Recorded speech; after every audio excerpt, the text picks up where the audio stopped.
Evening at the Movies is a proud member of the I Did Not Make These Rankings podcast network. Other shows in the network include Mass Debaters, The Sip List, Crushgasm, Love is Black, Men Are the Prize, Crime Rewind, and Literature Reapers. You can find out all about our shows and more at idnmtrpodcastnetwork.com. Happy listening. You are now entering the world of a movie review. A world full of drama, joy, ridicule, movie spoilers, unpopular opinions, and adult humor for as far as the eye can see. Welcome to An Evening at the Movies.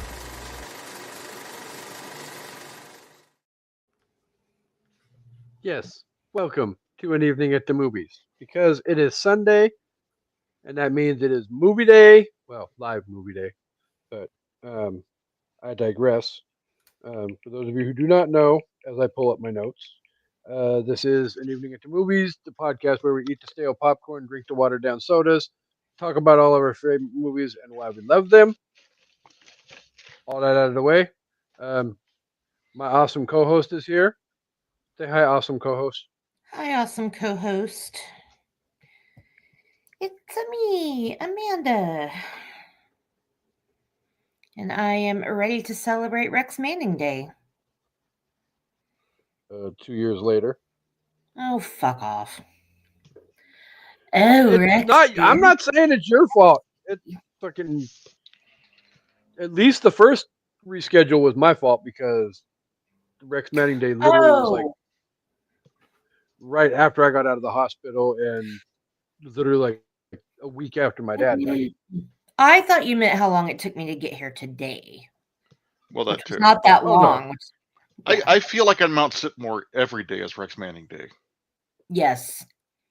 And we mustn't dwell. We must not dwell. No. No, not at all. So, if you are listening and could not tell from the mysterious voice in the background, we are joined by everybody's favorite Papa Palpatine himself. Welcome back, sir. What it do? What it is, ho? What's up? Why you gotta call him a hoe? Yeah. Can I follow that ass to the mall? He's not a hoe that does hoe shit. Mustard on the beat, ho. All right, anyway. I might be. My wonderful wife just pointed out that I was doing a podcast with y'all without an adult beverage, so being the awesome woman she is, she's grabbing me one. Even though she has horrible taste in men, she's an awesome human being. Yeah, she's the tits. You got lucky. You outpenetrated coverage, buddy. She definitely, you definitely married up in this situation. Look, any dude that has a woman for more than 30, 45 minutes in a relationship is punching above their weight. End of freaking discussion. And if you forget that, you get to start over. True story.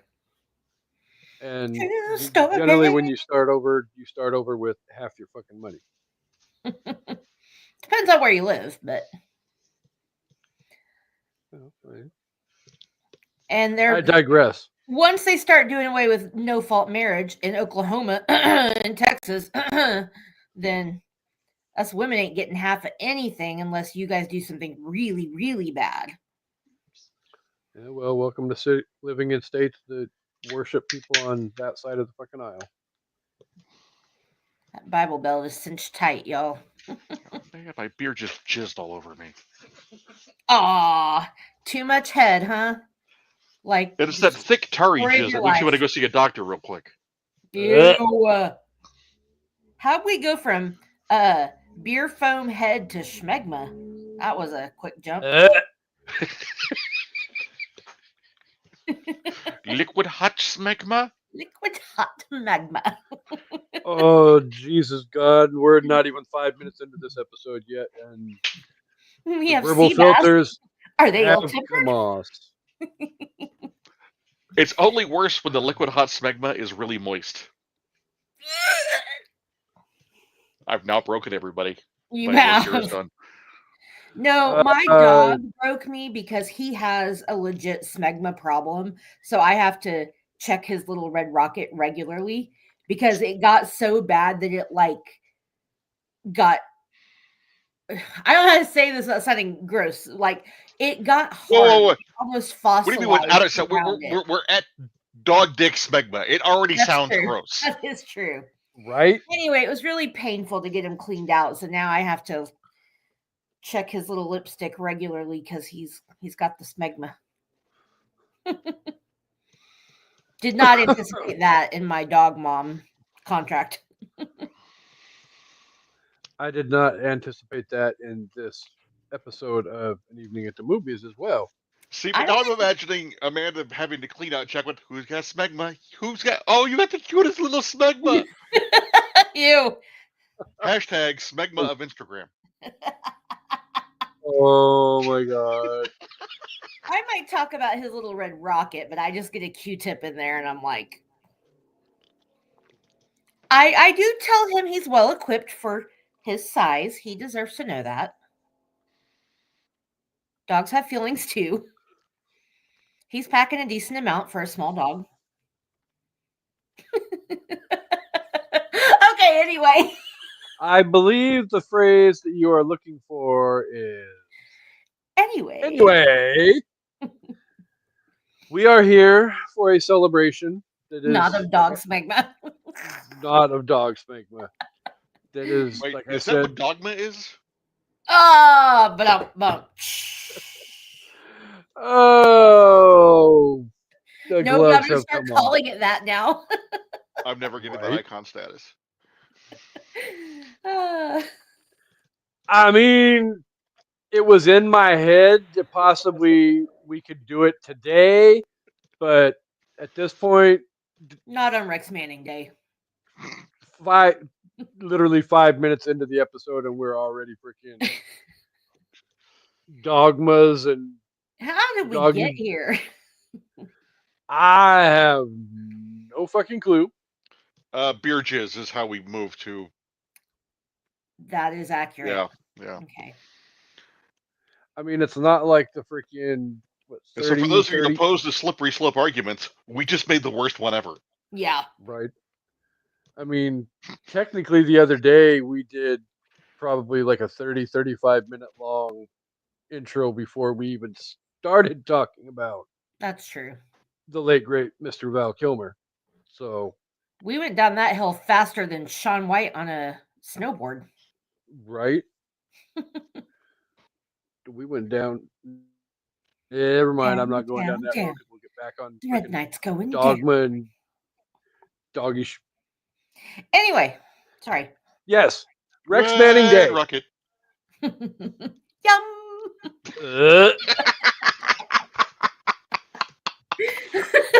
Ah, Red Robin, please Oh, sponsor us.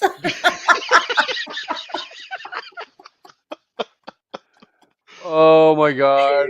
Where is Jean when we need her? Oh she would man. have fucking murdered the three of us already. Yeah, she'd be like, I'm out. Yeah, I'm not gonna lie. She is a male dog. She'd probably understand. Diane is not a male dog. Jack is a male dog. Her Jack, not mine. Your Jack's not a male dog, but he has dog. No. So, Rex Manning Day. Yes. Everything's freaking way over KCB's head today. Because it's movie day, it's Rex Manning. Well, by the time this episode releases, it'll be Rex Manning Day. We are, what, 2 Yes. days away from Rex Manning Day now? Officially Tuesday, April 8th. Yes. And because of the fact that Rex Manning Day is not on Wednesday, we will be releasing this episode. For those of you who are not joining us live, obviously releasing on Tuesday this week because of the fact that Tuesday is Rex Manning Day. So, Say no more, money more. God, the old lady just belting that up in the middle of the store. Say Oh God, no so great. more. oh my God, that is fucking hilarious. And the guy playing Rex Manning just The way he emotes just facially He's throughout just that entire movie is just fucking Yeah. amazing. Before we get to all of that, though, we Uh. have some background information for those of you who need it for Empire Records, which released on September 22nd, 1995. It was directed by Alan Moyle. Was distributed by Warner Brothers Pictures. Had a budget of $10 million and made a whopping, Whopping. yes, just like Cool Whip. Cool Whip. Why are you putting so much Whopping. emphasis? No, on tell the- me. Tell me it was $9,204 because he counted it twice. Yes. I wish that would have been so fucking ironic, but the box office for said movie, $303,841. Doesn't surprise me. This movie was slept on for a long time. Like, Which I'd never leaves- heard of it until well after it came out. Same. Same here. Same. And the truth of the matter is it really kind of sort of fits into our coming of age from teenagehood into adulthood. Yeah. But so good news. We get to play everybody's favorite game before Amanda gets to tell us what this amazing movie is all about. Okay. What do we say about Rotten Tomatoes in the I Did Not Make These Rankings Podcast Network co-host? Say no more. Oh, no, we say fuck Rotten Tomatoes. Yes. So I have a tomato meter score and I have a popcorn meter score. Just because somebody got confused on the last episode. I did not. Wait, which thought- one's which? Tomato meter is the critics and popcorn's the audience? Yes. Yes. I didn't get confused. I just guessed wrong. I'm going to guess 72 and 87. Popcorn and tomato or tomato and popcorn? Tomato and popcorn. Oh, I expect the tomato to be low. This is not a movie critics are going to like. In my opinion, but I could be wrong. I'm going to say, They tend to be gentle on cult classics, though. yeah. I'm going to say They could surprise 57, you. 57 tomato meter and like, I'm going to say 83 for the popcorn meter. First of all, both of your tomato meters can go fuck themselves because they weren't even fucking close. Wow. Okay. Tomato meter, 35%. Oh, What the fuck fuck? off. Yeah, yeah. No. This Mayst is why thou we don't ingest, trust movie critics. may they ingest entire heaping, yea, cornucopias of Richards. They were all boomers. That's what it is. Boomers reviewed this movie. Yeah. Not Or Gen even worse, Xers. Gen Xers. Not Gen Xers, sorry, Gen Zers. Oh, I was going to say Gen Xers would give this Uh-huh. what? So before I reveal the popcorn meter score, Jean has responded Yeah. to Amanda's response for her opinion on canine smegma. She said, parentheses, or what? And I cannot stress this enough. The fuck. I mean, you had to be there, I guess. And the popcorn meter is a whopping 83%. Ooh, close. Oh, wow. Didn't I say 83? Yes, Or did I you say did. 82? You said 83. Nice. Well done. So, Ding, ding, ding, ding, ding. That's Woo! Tell her the what she's one- won, Bob. a brand new An Evening at the Movies sticker. I was hoping it was Rex Manning's new album, but okay. I'll take it. You were my favorite in high school. Who's your favorite now? You, you, still you, yeah. And Jean can go away with her what the fuck on Smegma. Steven was a hoe in college. I know she's seen Smegma before. He was a hoe for show. I mean, I I actually do hope that's believe not his true, but debut on An Evening at the Movies was while he had COVID a couple years ago, explaining the story of the moist bedroom floor. mm-hmm. Oh, that girl. Oh, she's sweet, but she's psycho, a little bit psycho. I don't even think she was sweet. I think she was just psycho. Well, probably. I don't know. I wasn't there. So, I mean, she was caressing a steak knife at the dinner table. So I'm going to call that totally psycho. I don't remember that part of the story, but It was a different story, but I feel like you've heard that. But anyway, okay. I may have, and I don't remember because, let's be honest, I'm pushing 50. But Let's be honest. Lesbionics. No, never mind. It was from Pitch Perfect. Anywho, all right. So we have never actually said the name of the movie we're reviewing, but it is Empire When I Records. said Empire Records, Oh, I could have missed it. I mean, again, 50. I'm not definitely knocking on the door of 50 yet, but you know, Knock 50. knocking on 50 store.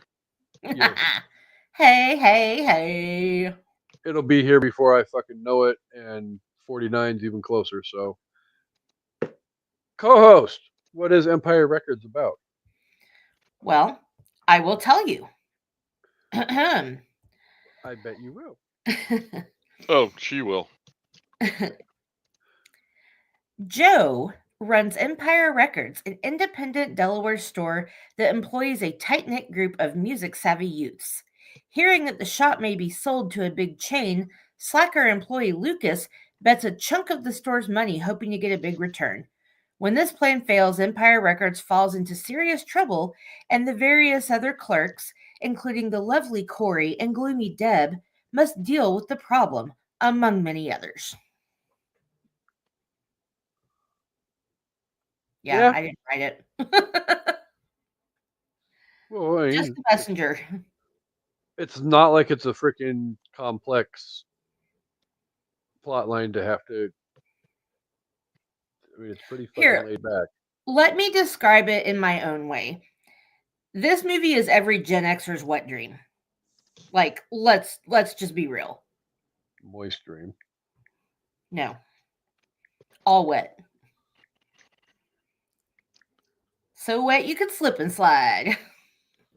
I mean, Renee Zellweger and Liv Tyler at the same time would make me a little moist. Exactly. If I could have chosen any like part of my high school experience, working in a record store would have been part of it. Like, this was like the most fun fucking job ever. I'd have gotten a fucking bill instead of a paycheck. Yeah, me too. I wouldn't still owe Columbia House $117.35 because all my money would have went to the record store. Not that you're counting, but yeah, I counted it twice. Yeah. At this point, you can't pay off Columbia House just on principle. Yeah, exactly. I will take it to the grave. Fucking Columbia House wants my fucking money. They can come and fucking get it. I have no fucks to give about how much money I owe them. Hey, we played the long game and we outplayed them. They don't exist anymore. So joke's on them. Exactly. They don't exist because none of us paid for our music. Assholes. Oh, we're assholes. I can imagine the CEO sitting in the fucking penthouse office and, God damn it, if these people would have paid their fucking money, I'd still have a goddamn job. Okay, but who had the bright idea to send out mailers letting children order physical music without payment, without a parent? Like, that's on them. They're stupid. If your business model is based on fronting teenagers money, Yeah. you fucked up. Yeah. Yeah. Without You're lube. already done before you started. So, like a teenager having sex. It's like he was destined to go out of business or something. Yeah.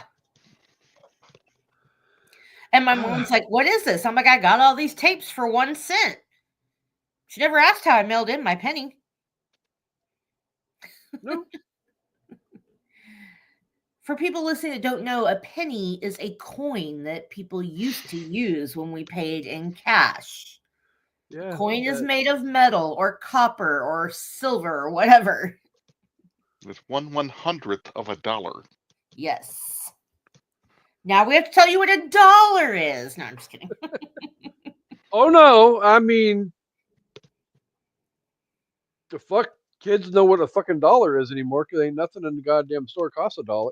You can't even go to a damn dollar store and spend a damn. I mean, It's at least $1.25. So, kids, a dollar is the thing that your mother would charge 20 of for that thing she did with her tongue.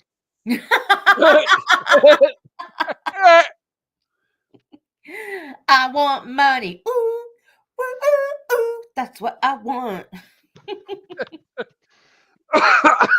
Oh, Your love won't pay my Oh. bills. Oh, yes, it will.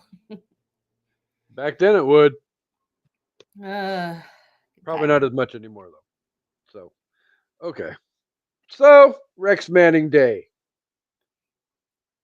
Oh, Rexy, you're so sexy. Sexy Rexy.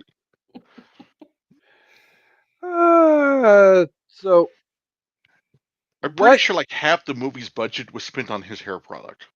Oh, yeah, definitely. Oh, I'm sure that fucking hair did not move 1 millimeter in the whole time he was on screen in that Your movie. hair. So a couple of questions for y'all. Okay. What's a better soundtrack? The music that made it onto the soundtrack or the music that didn't make it onto the soundtrack? Ooh, I don't know because I don't know what made it and what didn't. Now I gotta look. Like, If You Want Blood, You've Got It. Didn't make it on. I don't think. I know that Gin Block. Like, the soundtrack is really good, but there's several tracks that aren't on the soundtrack. Oh. Because I know we discussed this on your episode of Best 90s Soundtracks where you had Yeah. Empire Records and I didn't because of the songs in the movie that aren't on the soundtrack. And Like see, I I don't think agree with Sponge you, is Beth. on the actual soundtrack and they're in the movie. Wait, which one? Sponge, Plowed. Oh, okay. And what about oh crap, what's the all right, I forgot. Never mind. It sucks because, yeah, from what I remember, the soundtrack, what made it. Did It's Saddam actually- Gogo make it? I don't remember. Yeah, I don't know what made it onto it and what didn't, so that's hard to. But a lot of times in the 90s, really good songs didn't make it on the soundtrack that got released, like the physical copy. And I don't know why. It's just Money. royalties, yeah. Yeah. I was obsessed with the Gin Blossoms and still kind of am, so I loved hearing that. I loved hearing Romeo and Juliet by Dire Straits because Also not on the soundtrack. Yeah. Oh, it was in this movie and it was in Can't Hardly Wait, which both have Ethan Embry, and I associate that song with both of these movies, so I love it. Yeah, and I'm a huge Dire Straits fan, so hearing that, and Dire Straits was one of my father's favorite bands as well, so hearing that last night made me happy. Love Struck Romeo. Oh, it's a good song. I'm going to go with probably the ones that didn't make it on, just because that's typical for 90s movies, but... Useless fact, Mark Knopfler, the lead singer and guitarist of Dire Straits, did the Princess Bride soundtrack. Interesting. I didn't know that. And now you know. Uh-huh. I need a full record of Saddam Go-Go. But only if I can have pot brownies while I watch it. Right? I don't think Gwar made it onto Gwar should never make it onto a soundtrack. And there's any Gwar fans out there, get help. It's okay to ask for help, guys.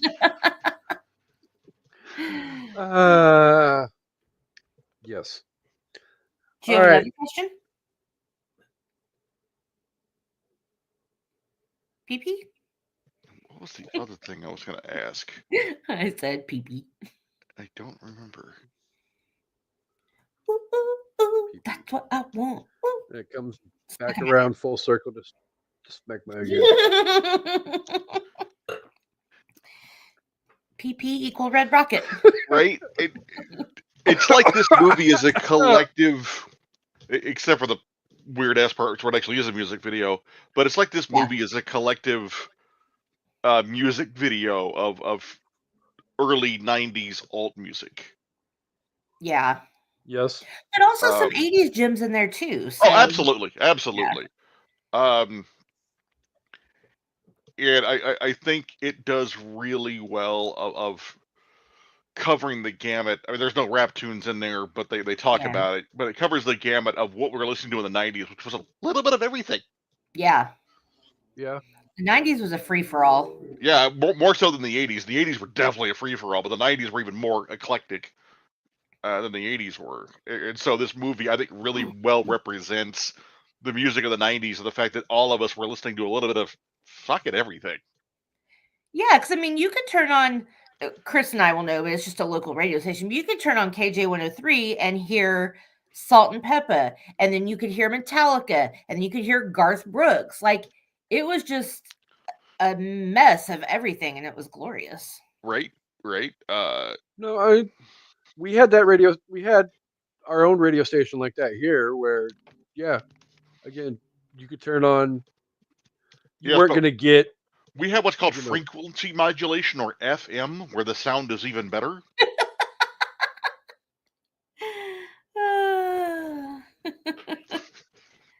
When did Aberdeen get FM radio? Like 2001? Yesterday? Oh. Does Sirius even work there, or do the satellites skip over it too? Anyway. Welcome to your weekly Aberdeen bashing. Thank you very much. And since Jen's not here, fuck the Aberdeen Walmart. Yeah, that always has to be. Oh, well, I do not like the Aberdeen bashing, but I 100% will bash the Aberdeen fucking Walmart. I want my cheesy. Do shopping in Aberdeen. Do not ever go to the Walmart. I kind of go to Walmart anywhere if I can avoid it. Yeah, same. Although I have to go on to one next weekend, but there's really nothing the whole to do in Salina, Kansas if you need to buy, things. Our new house, all they have is a Walmart, but they're putting in an HEB, and I'm just hoping it's open before we move. I mean, I'm not going to lie. I do tend to frequent the Walmart pharmacy because that's where I tend to get the best service with my prescriptions and not have to deal with the bullshit that would be dealing with Rite Aid and their bankruptcy. So, fuck Rite Aid even more than fucking Walmart. Oh, okay. They want money. Ooh, ooh, ooh, ooh. That's what they want. I cannot get that song out of my head. I'm sorry. We're figuring that out. Yeah. I want it to be stuck in your heads too. Now you mentioned Gin Blossoms, so Gin Blossoms is stuck in my head right now. Did I mention I get to see them a few years ago finally? Yes, and I'm so jealous. So awesome. They're coming back in town with Spin Doctors and Blues Traveler, and I'm like, I kind of want to go, but I really only want to see one band. Oh, I would like to see all three of them. I mean, don't get me wrong, I'll watch all three, but I would Spin Doctors I could give two shits about. Blues Traveler, yeah. I mean, I'll listen to if it's playing, but I just want to see Gin Blossoms again. I love the Gin Blossoms, and I'm sad because I didn't really get to go to concerts in high school. So the only concerts I went to Boyz II Men, and I went to one country concert. Everything else was like anything older than that I've seen when they've gone back around, and so seeing Gin Blossoms would be amazing because I'm just obsessed with them. Yeah, no, if you get a chance to go, we saw them at the casinos, and they were all seated, so it was more like an intimate type jam session. And it was really, really good. Nice. Hey, jealousy. That's how I feel. I'm jealous. I love that track. I know, me too. So many great memories of that track. Yeah. I don't want to know. So, other than the soundtrack, what caused both of you to fall in love with this movie?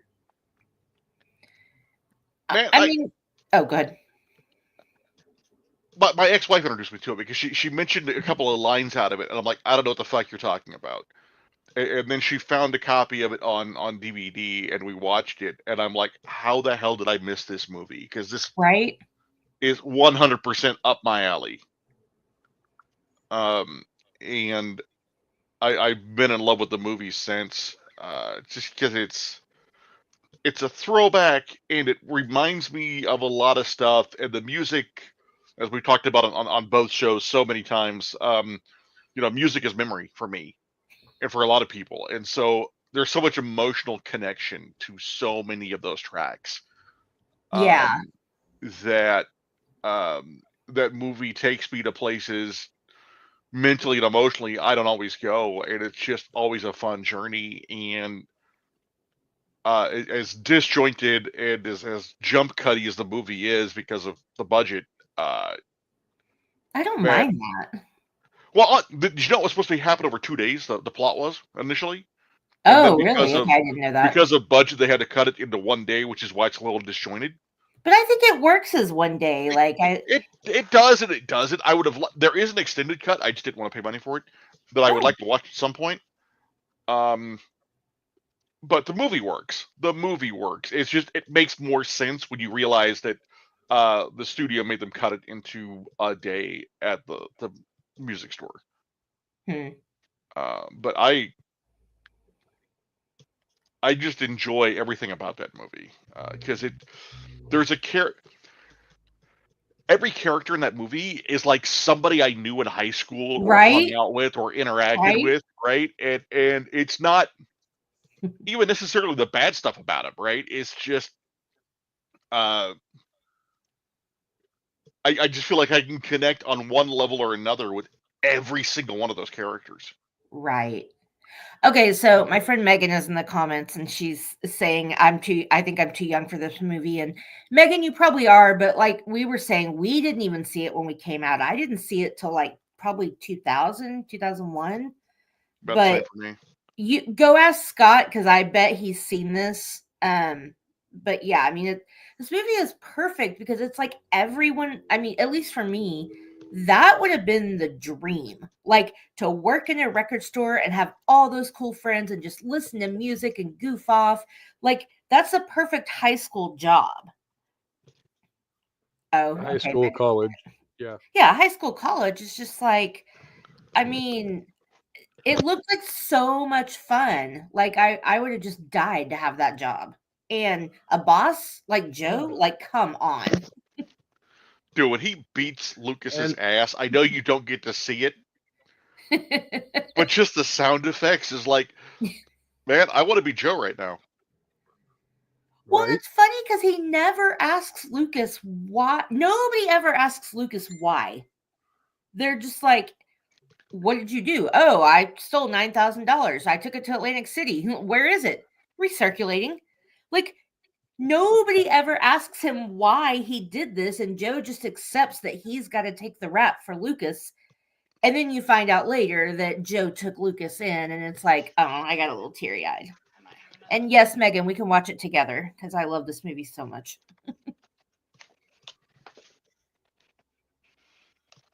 Who knows where thoughts come from? They just appear. This is one of the most quotable movies ever. And I know we'll get to it. But I quote this movie all the fucking time. It's so quotable it didn't even make my top 5. I know, I was surprised. But, you know, there's a lot of good quotable movies. I get it. But, I mean, I say, shock me, shock me, shock me with that deviant behavior all the time. Shenanigans Rebellion. Yeah, Renee Zellweger has had a lot of great roles, but I think honestly, when you look back at this one, you understand how quickly why she springboarded as quickly as she did. I think Megan, I think Mallrats was about the same time, maybe a little bit afterwards. I don't remember exactly. Another one of those movies I didn't catch until it was out on DVD. Yeah, so Mallrats was one of those movies that, like, my Wow, friend Jamie and I 1995. watched all the time. Like, we watched all the Kevin Smith movies, like, so much. Like, Jay and Silent Bob and Mallrats were on constant rotation, along with, like, Happy Gilmore and Dogma. Billy Madison. And Dogma. Yeah, Dogma was on a good constant rotation, too. Full circle. Yeah, we're full circle back to Dogma. Ew. Oh, for those of you who just tuned into this episode, you are missing out on so freaking much. You're really not, though. You don't Yeah. know what you don't want to know. Really, it's better if you weren't here Yeah, for the it's first better if 10 you don't know. minutes. Hey now. I'm going to need even more therapy after those first 7 or 8 minutes. You're right about Renee Zellweger and Gina. Like, she did a really good job, and I loved that her character like knew how to deal with Deb's character. Like that scene when her and Corey both see that she's got the thing on, the bandage on her wrist, and of course Deb insults Corey, and Corey walks away, and you can kind of see on Gina's face, she's like, how am I going to handle this? And she just goes straight into snark, and it just works for the both of them. It's like she knows how to, like, kind of make Deb feel better without addressing the elephant in the room. Yeah, it seems like, and I wish we'd have gotten more of the backstory on Deb. I fear that's one of the stuff that got left on the cutting room floor. Yeah. Because it was But- kind of just thrown in there. Like, she comes in with bandages on her wrist, and it's like, okay.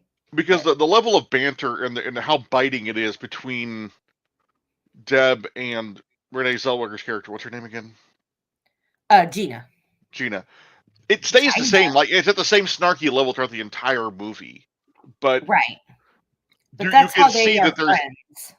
actually, right, actually a relationship there, and not just icy coworkers. It's like how you and I are friends. Right, Not- right. Without the I hallway mean, we're sex. better than that, but But yeah, the interactions between the characters is so well done. And everybody, except for maybe Burko, gets their moment to shine. yeah. And nothing wrong with Burko's character. It's a 90-minute movie, and he just didn't get a moment.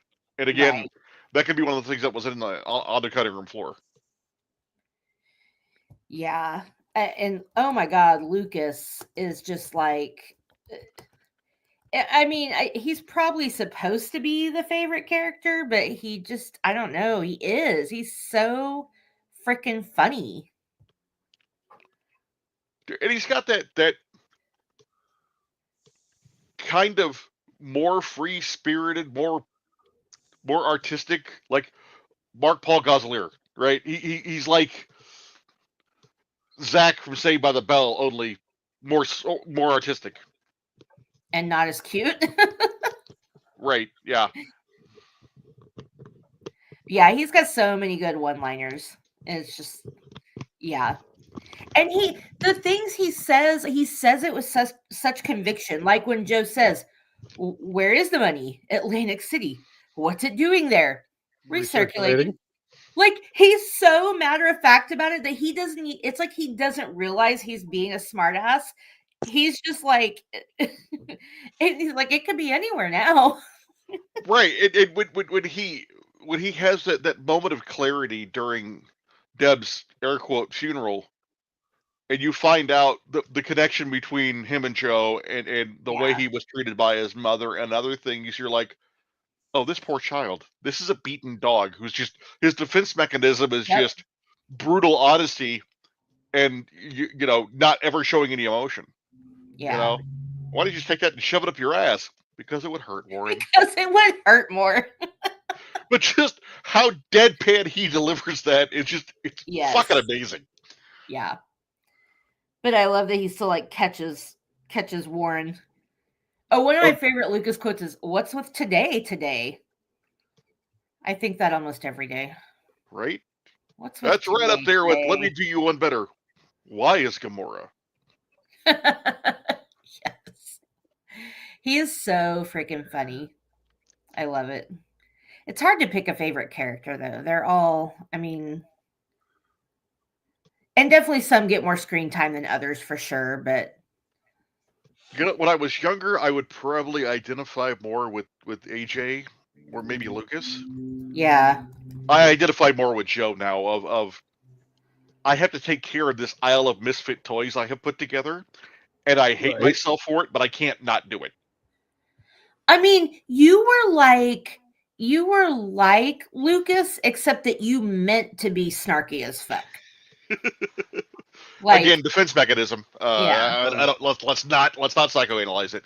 But absolutely a defense mechanism. Palpatine is snarky. No. Oh, you have no idea. Yes. I was Well, a I snarky, do. angry, vile motherfucker. It goes back like well, he- 20 plus years. Threw you in the fucking garbage. I did That's not true. throw her. I placed her gently. It was like a drop, It was like 3 inches. like your dick. Yeah. Oh, Like my dick, it was big mic around to handle drop. your ass. Luckily, I never had to see it. Your ass? Good. No, unfortunately, everyone can see my ass. It has its own zip code. Well, unlike your co-host, I'm not going to make that comment.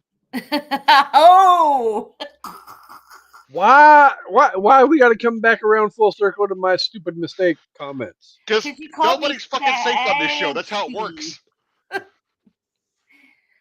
what happened to True. you? You've gotten so fancy. Shrek Forever After. People don't know. Anyway, So, I know I'm fat. I'm cool with it. I'm still the girl when she says, "Oh baby, you are sex." I'm still sex. I'm still sexy. So I don't care. I mean, I have paintball gear that says fat man, so I really can't talk too much shit. Should be your superhero name. But actually you've lost some weight. So I wouldn't call you that. I wouldn't call anybody that. But I'm just kidding. I'm sorry, Casey. No, baby, he just said you was thick with like 17 C's. I like them thick. I like them plumpy. I like them round with something. Anyway, I wonder what happens if I push this button right here. people stop watching Just because kidding.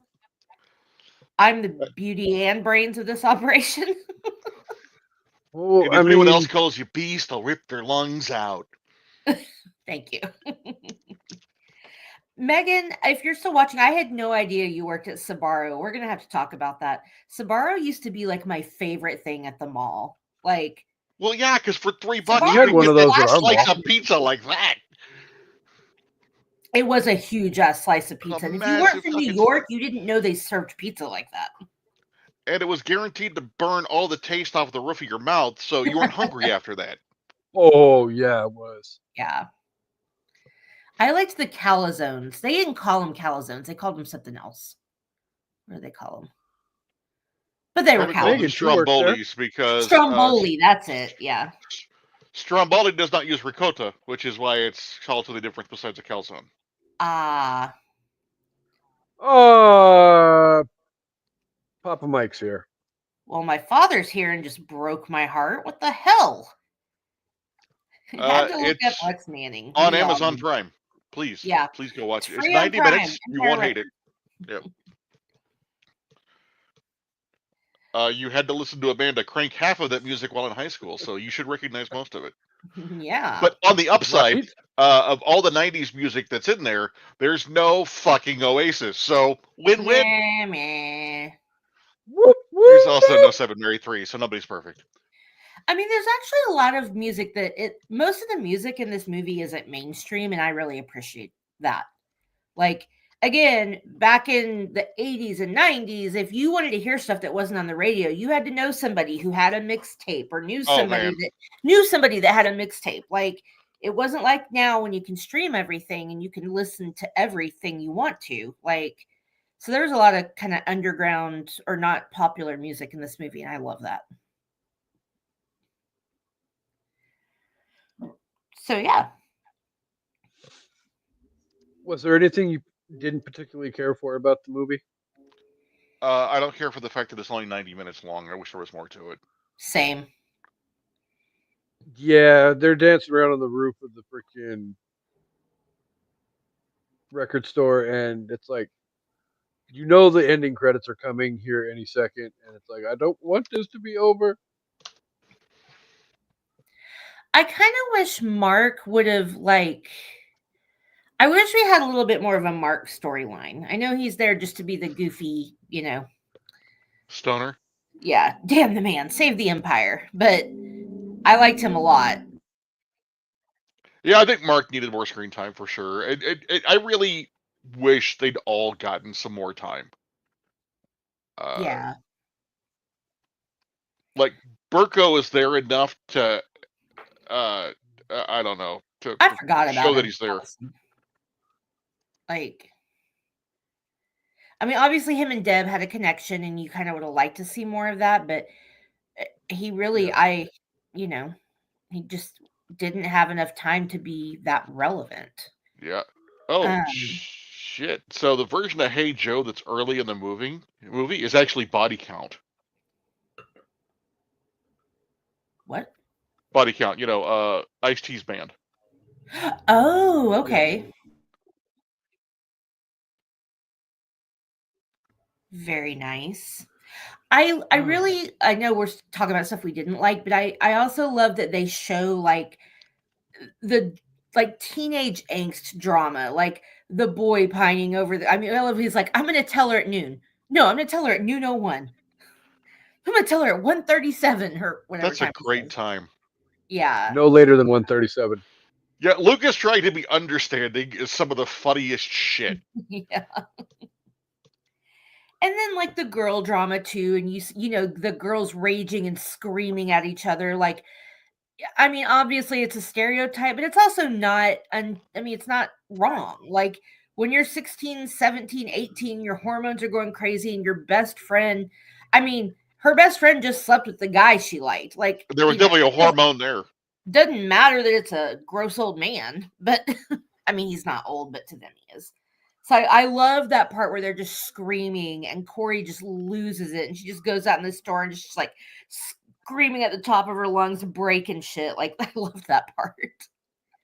Yeah, it's so real. Right. And, when Gina and Corey finally have it out and Gina's like, oh, really, bitch? You a speed freak. Yeah. I could study all the time if I was on speed too. And so that you get that moment of A, they've been confiding each other for a long time, so they know each other, and B, that you learn that none of these characters are exactly who they appear to be. Right, it's like the Breakfast Club. Nobody has it all together, and I like that Deb kind of has that realization where it's yeah, people might have this image that they portray of themselves, Gina's the slut and she owns this sex positive image, but really it's all about insecurity. And Corey's got this, I'm this smart girl going to Harvard image, but really she's breaking her spirit by doing too much because her parents expect so much of her. And it's they're all fucked up. The 90s version of the Breakfast Club.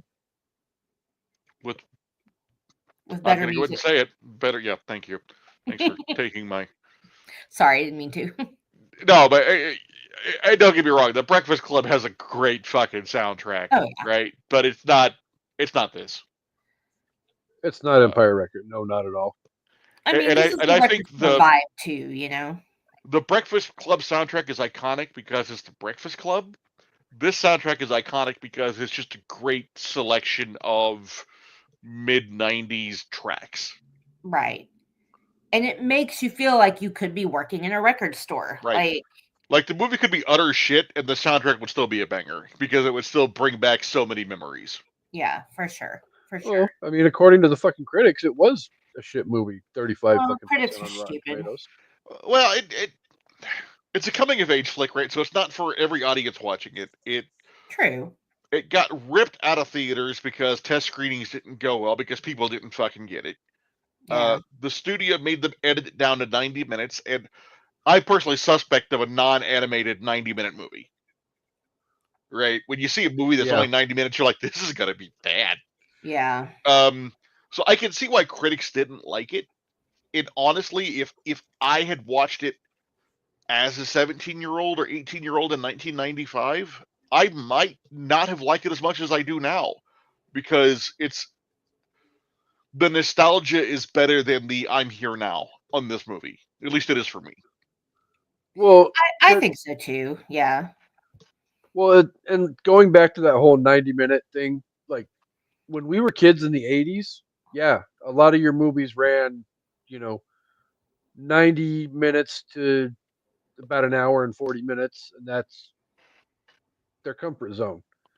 But come the 90s, though, we were starting to move out of that and starting to, everything was getting almost 2 hours and of running time. And Yeah. I feel like a longer running time would have allowed for some of these characters to get fleshed out better.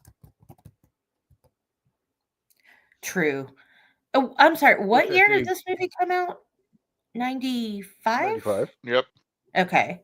Because I was It's off. trying to think, I was wondering, I feel like maybe they were trying to do like similar to what Airheads did and like do it all on the same day and like go into the night. And, I think some of the substance got lost because it was just a different kind of movie. But I love Airheads too.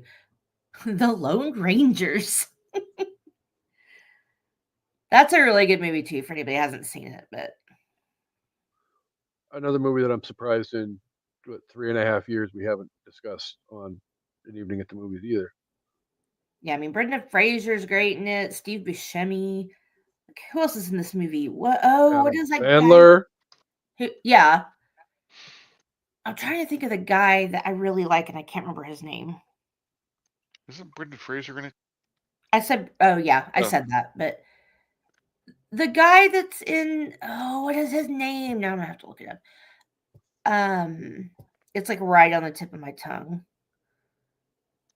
Oh, I forgot Chris Farley was in it.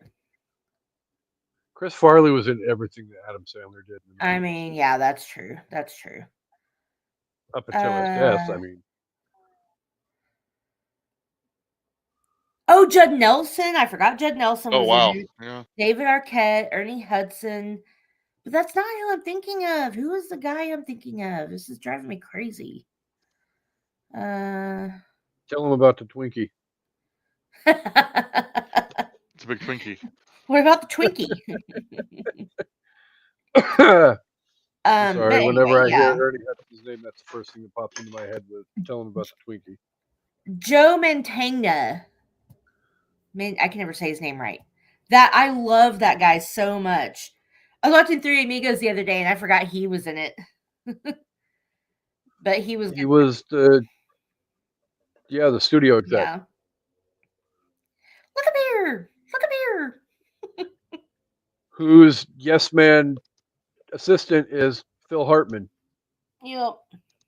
But anyway, yeah, I feel like Empire Records and Airheads are similar, like especially in like the timeline of how they do the movie, but Airheads worked a little better with their storyline, whereas Empire Records could have benefited from going deeper into people's storylines, but that would have required more than one day of action for sure.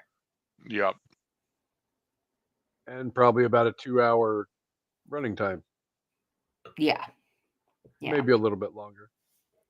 I don't know how long this extended cut is that Papa Palpatine refused to pay for. I know, I'm gonna have to find that. I might be interested in watching that, and we can discuss the extended cut next year on Recommending Day. Oh, Rexy, you're so sexy. George says that a lot. Anytime somebody says sexy, well, one of us is like that. Oh, Rexy, you're so sexy. Or, baby, you are sex. So there's a special fan edition, which is 16 minutes longer. I still don't think it's long enough to fully develop That's what she said. more storyline. um, no, I could see about a 2 hour long movie being about a good running time if they properly put everything together. I mean, they could totally shit the bed with it too, and just throw shit up on the damn screen and expect everything to stick. And if that's the case, they can go fuck themselves. I loved Anthony LaPaglia in this movie too. I had such a crush on him, like in the 90s. I just thought he was so adorable and kind of sexy. I think this and So I Married an Axe Murderer were like just really made me love him. God, I haven't seen that movie forever. Oh You didn't love him in The Client? no, he was gross in The Client. Well, The Client was gross, so Oh, I love that movie, but he was gross in that movie. it's But great if you haven't read the book. true, yeah, Like true. all Christian movies. Which we have discussed Well, I mean, a lot. we discussed it a lot back in November, and we discuss it almost every September when it comes to a certain author who gets celebrated every year for his birthday, because his movies compared to his books generally aren't for shit either. But yeah, he was just so cute. Have we haven't done So I've Married an Axe Murderer? Oh yes, we did because Harvey was there, didn't we? Harvey requested it for his birthday. Yeah. Yep. God, I love that movie so much. Not last year, but the year before. You're afraid I'm gonna cleave you? Although I did find out last night, fun bit, the actor who plays Warren, Brendan Sexton III, also plays the really weird character Horse in Russian Doll. I haven't seen that. Oh, it's so good. If you like Groundhog Day type premises, watch Mhm. Russian Doll. Okay. Yeah. I mean, I like Groundhog Day. Well, Oh. duh. I don't feel I need to explain my art to you, Warren. Stop calling me Warren. His name's not Warren. I love that. His name's not Warren. I thought his name was Warren. Well, I mean, at the end of the day, when they asked for his name, that's what he I mean, that's fucking what he gave them. said. Yeah. You know, they give him a name tag. It says Warren.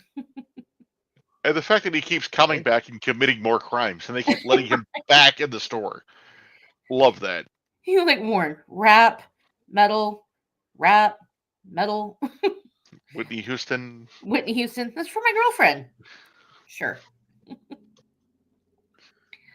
Oh, so good. Whitney is an American treasure. And to me, that just confirmed the whole. I don't know about you, but I swear every time I went to the record store and bought things, man, I miss demo booths. Anyway, but every time I went to the record store and bought things, I swore to God the person behind the counter was judging me. And to me, that scene is proof that they absolutely were. It's just like with bookstores. Oh, for sure, yeah. That's why I love Amazon. Right? The AI can judge me. The AI can fuck right off. I don't, you know. I'm going to get weird suggestions from it. That's it. Oh, yeah, for sure they're judging you. I still flash back to the look on the dude's face when I went to whatever music store it was, and I bought, at the same time, Core by STP and Rage Against the Machine's first album. Talk about a fucking dichotomy. Yeah, but why would they judge you for that? It's not like you threw Phil Collins in there. Well, no, but it's still, you know, one's kind of post grunge and the other one's just angry protest music. True. Well, that's just when you say "fuck you," I won't do what you tell me. Right, motherfucker. Although when I say that to the wife, I get in trouble. Yeah, she'll kill you in your As you sleep. should. So I'd watch that if I was you. She's not gonna wait till I'm sleeping. For the life insurance, she might make that shit look like an The accident. Genozo rule: always suspect the spouse. Everybody knows this. Never trust the love interest. That is. She's the chuckling number as she one walks past. By the way, just so everybody knows, if something happens to me, it's not an accident. rule. I will edit that part out of the episode. Yeah, I hear nothing. I'm sure Cassandra had her reasons. Also, I just found out that Almost Famous won an Oscar. Really? For what? I think it was like a screenplay. Ah, that makes sense. Yeah, I think it was like original screenplay because believe me, I have so on this show, which we will be doing at some point, we've kind of talked about we're doing a Second Chance Academy Awards. And when I say Almost Famous will be in some of my categories, it will be. Because that was the only thing it got nominated for. And I think it's original screenplay, but I could be wrong. But I think that's what it was. Almost Famous is another just fucking amazing movie. God. Although, never mind it. Been on the schedule as well. and got Stillwater passed is one of my over for- favorite films. What? Oh, I was misreading it. Never mind. I was just saying that it was on the schedule at one point, and Yeah. I don't remember why, but got removed from the schedule. We need to bring it back. So did you guys do top fives for this episode? I didn't know that was supposed to be a thing. Well, Nobody- it is a thing we're incorporating now. But you don't have it's okay if you didn't. What's the top five? I can do it on the fly. Whatever you want, it just has to somehow relate to what we're talking about. All right. Well, I'm just going to do top 5 tracks from the actual soundtrack. Well, there you go. Casey, did you do a top That works. I will do mine on the fly. five? Oh, okay. I'm the I will only let one that did you one. two Yay go me. first, and I will come Okay. up with the topic and the subject of it at the end. Well, I did since just talking about Stillwater too, but Rex Manning, obviously a fake singing songwriter celebrity person. So I did my top 5 favorite fictional singers. So I didn't do bands, I just tried to do singers, because there's a lot of bands. But my number 5 is Robin Sparkles from How I Met Your Mother. Hey Robin, how's your beaver? Let's go to the mall today. Okay. Number 4 is Aldous Snow from Forgetting Sarah Marshall and Get Him to the Greek. Love that one. Technically, he's part of a group, but I just picked Aldous. Number 3, Phoebe Buffay from Friends. Smelly Cat's a bop and always will be. Number 2, I went serious and I picked Rachel Marin from The Bodyguard. I mean, it's Whitney Houston, but whatever. I'll take it. And my number 1 is Robbie Hart from The Wedding Singer. I adore him. So yeah. Honorable mentions, I had Jessica Rabbit and Randy Watson from Sexual Chocolate and Daisy Jones from Daisy Jones and the Six.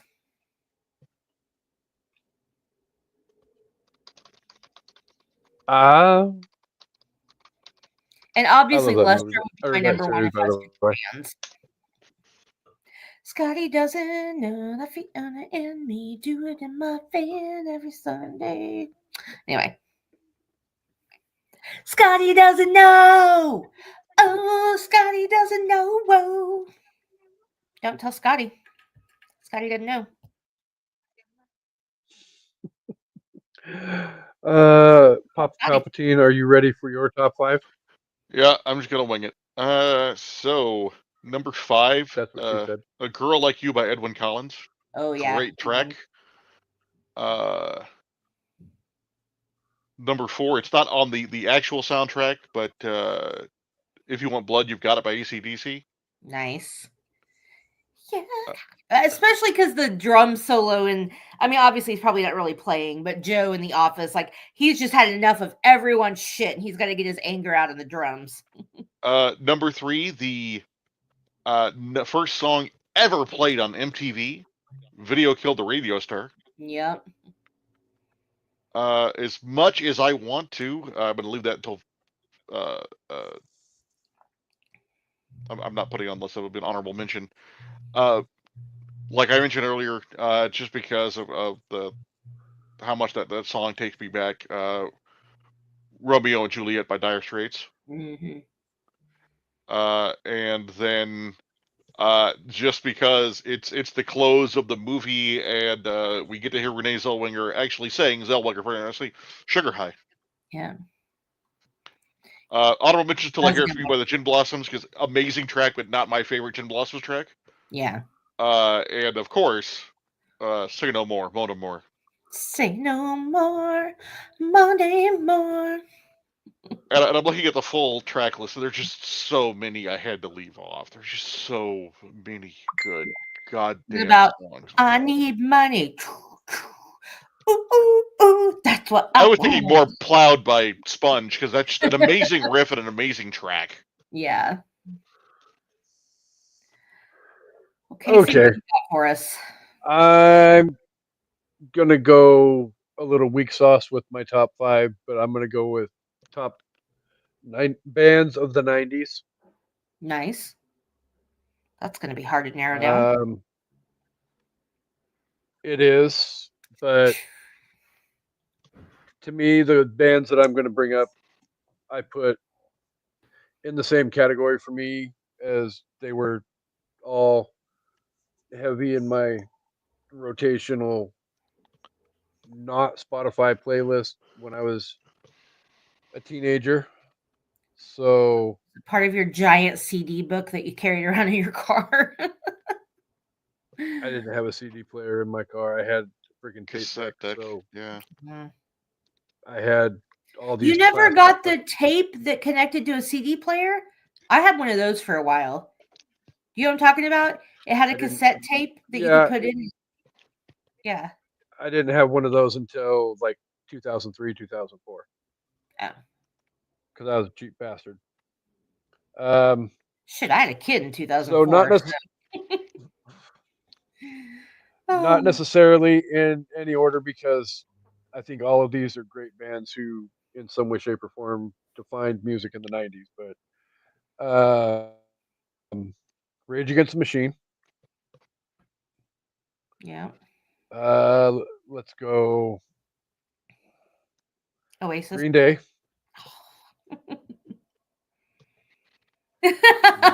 Don't look at me like that. If I said that word, Papa Palpatine would reach right on his screen and slap the shit out of Gives me. a fuck.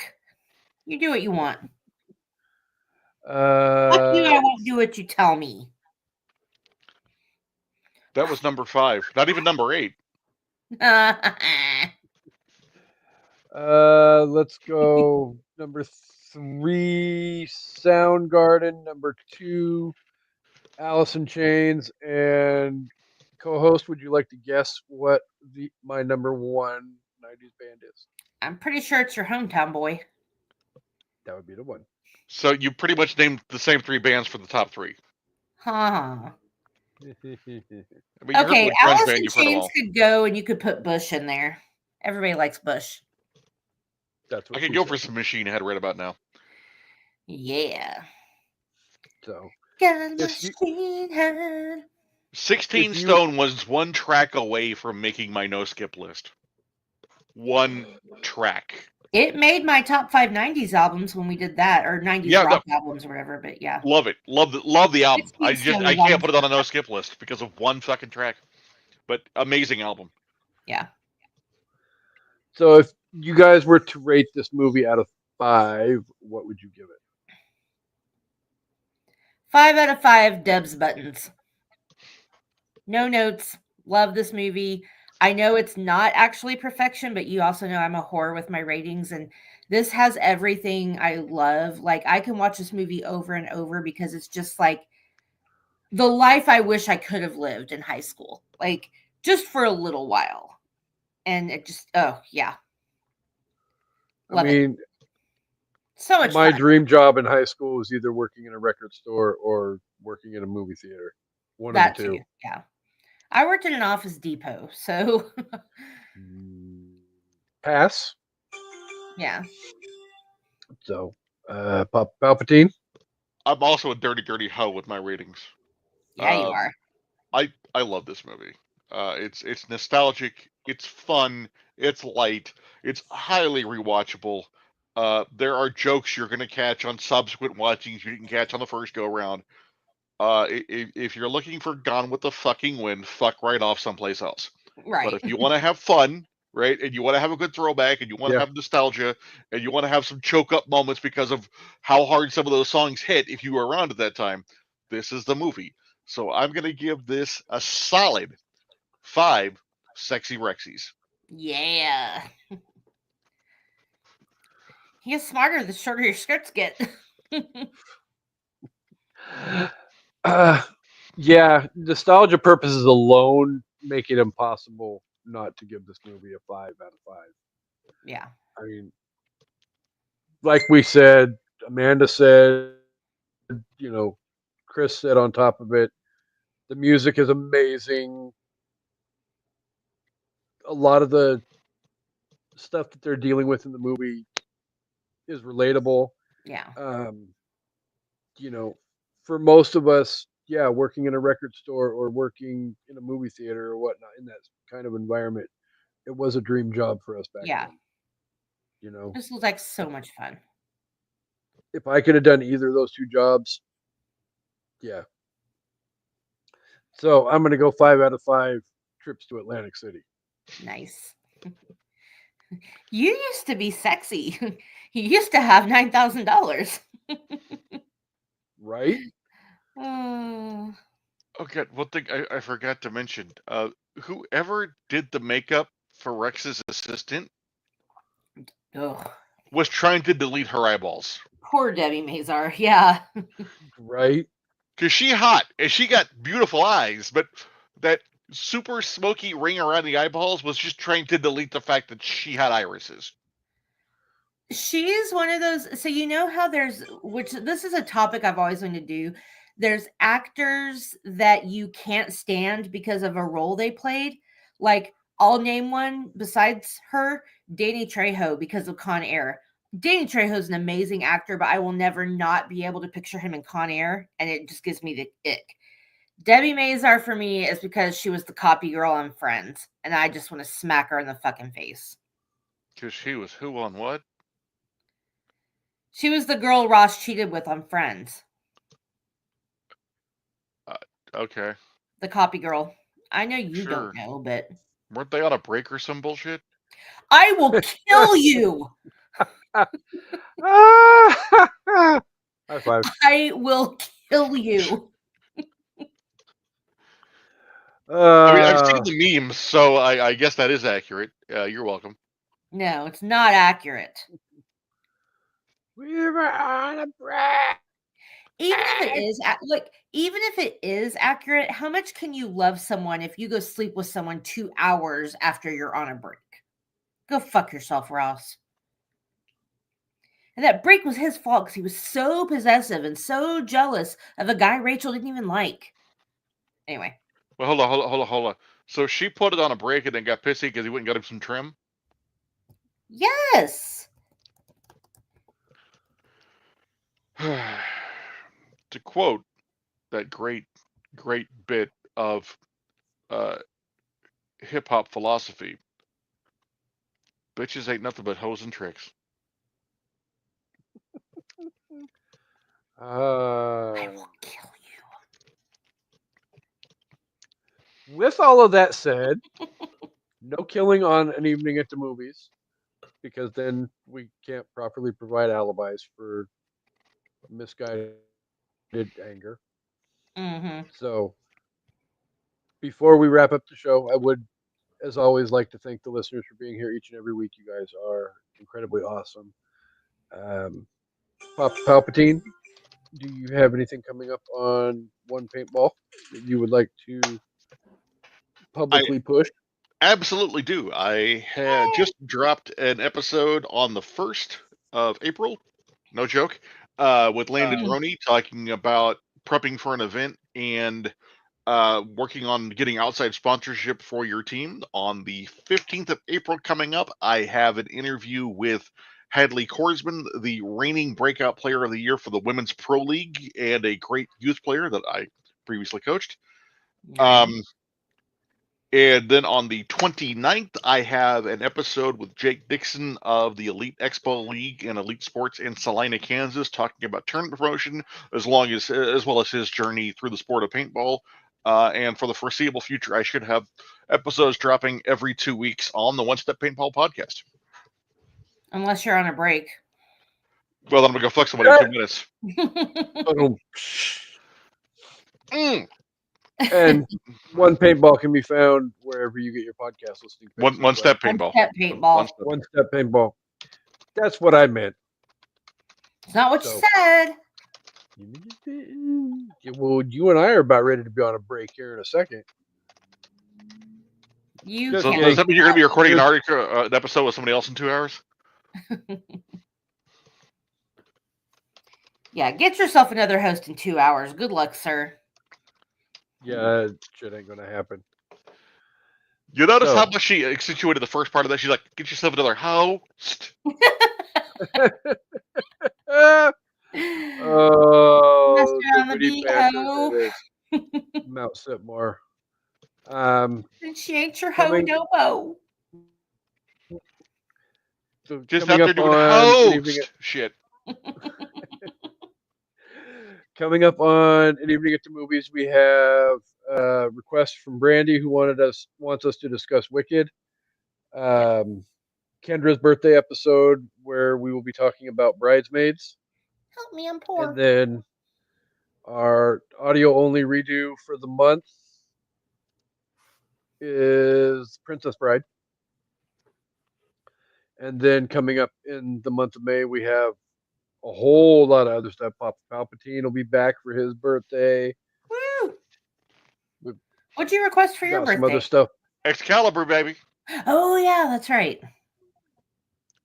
And Amanda and I have talked about celebrating a certain television show on its 30th anniversary of season 1 ending. So we may have a discussion about season 1 coming up in May. You have to tune in and find out whether we will be here for that or not. But I feel like that's an episode that neither of the two of us has to prepare for anyway. So, yay. Lots of fun. Happy Rex Manning Day to everybody. Do not dwell. Not on Rex Manning Day.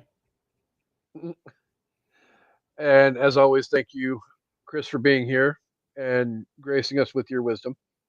Always.